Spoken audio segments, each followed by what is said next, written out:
Well, hi all, welcome to Fly Fishing with Kreza. Today I'm tying a fly that has been very successful for me. When things sort of are really failing, this fly sort of performs really well and really makes a bad day, turn into a good day. So what I'm talking about today is the Squirmy Wormy. And this is one that I tied earlier. And this is another one that I tied earlier, so that's what I'm going to tie today. It's got a little bit smaller bead than that one, but you've got to go big beads because you want to get it down into the down to the bottom of the river or the stream that you're fishing. So I find that they work best like after it's rained. So in theory, when it rains, it washes insects and obviously worms into the river, and the fish feed on them. So today I'm going to use a size 12 hook. It's a Panic H450 BL. That's the hook I'm using. I'm also using a 3.8 millimeter bead, 532 inch if you like it in Imperial, and this one's a fulling mill one. I find that the fulling mill tungsten beads and also the tie well ones have got a smaller hole. It's really hard to find tungsten beads with small holes because, you know, the smaller the hole is, the smaller hook you can use, as long as the gape's big enough. I like using heavy tungsten beads to get the fly down into the lower part of the river or down the bottom of the river. So I'll just get the hook.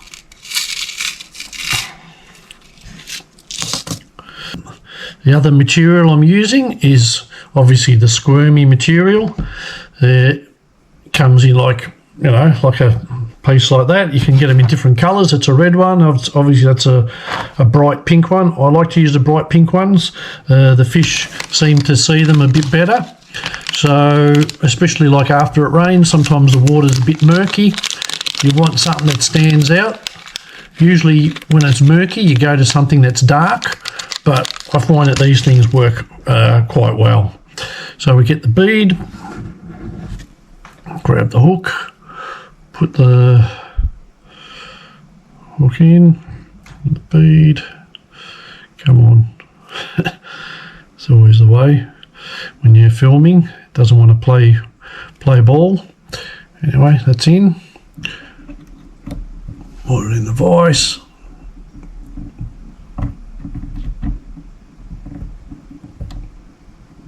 That's it, tie it up, don't leave it, that's it. I also use some lead. This is 0.02 lead. Obviously the lead also helps the fly sink. So when you cast it, you want it to sink as fast as you can because then you're covering more water at the lower depth. So yeah, that's the other bit I use, the lead. And let's get into it. I'm using a pink thread today, so I'll start wrapping that onto the hook. I like putting a bit of thread down first because I find that, I'm just going to put this light on, that'll help. I find that it helps the lead stay on a bit better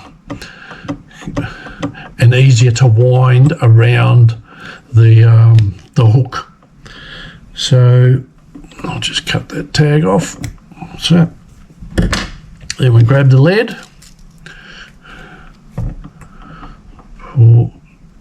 screw the lead on as well. You want it pretty firm.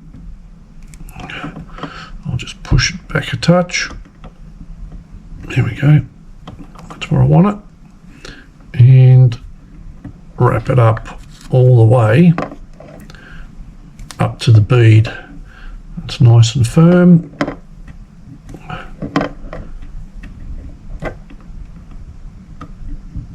Maybe one more.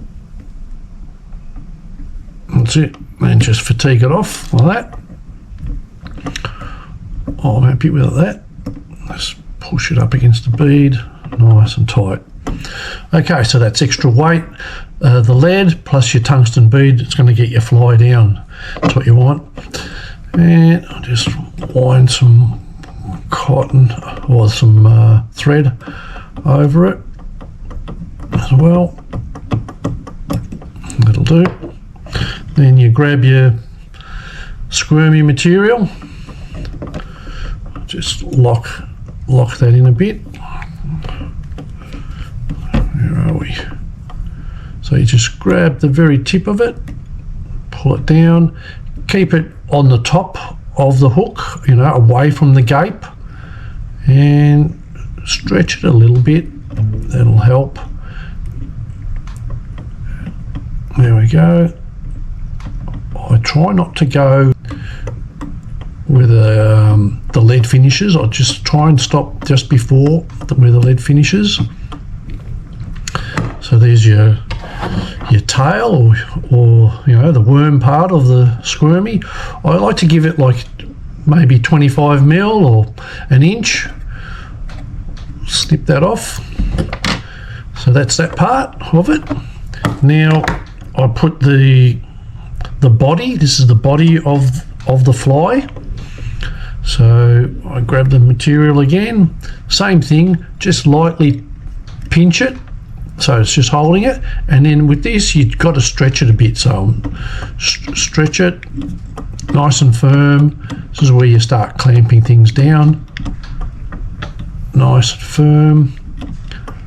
Same thing.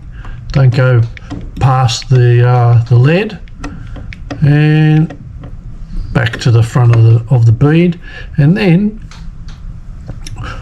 I come in the reverse direction with the squirmy material, bring it back towards the bead like that, and then you just tie it in.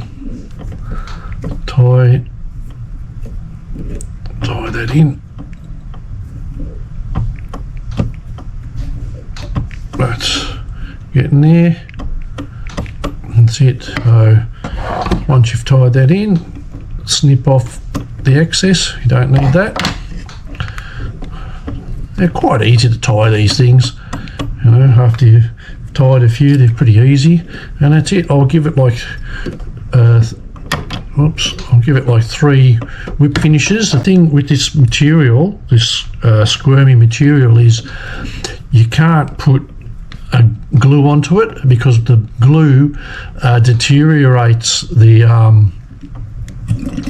rubber. So yeah, just tie it off. That's why I do a few extra knots at the end, just so that it holds it in. And I'll just give that a cut like that, and that's it. That's your squirmy, all done. Great fly. I've caught so many fish with this, and it's saved the day on occasions where, you know, your traditional fly doesn't work. Switch over to the squirmy, especially in fast water. The rubber does get tangled in branches and it just snaps off. So once they snap off, you've got no choice. You've got to swap them out, put a new one on. That's why I'll probably have half a dozen with me when I do decide to use these. So look, I hope you've enjoyed this little tie-up.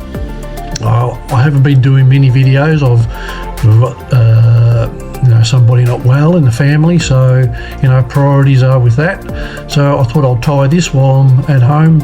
And look, thanks for tuning in and watching. If you're new, try and think about subscribing. That'd be great to have you on board.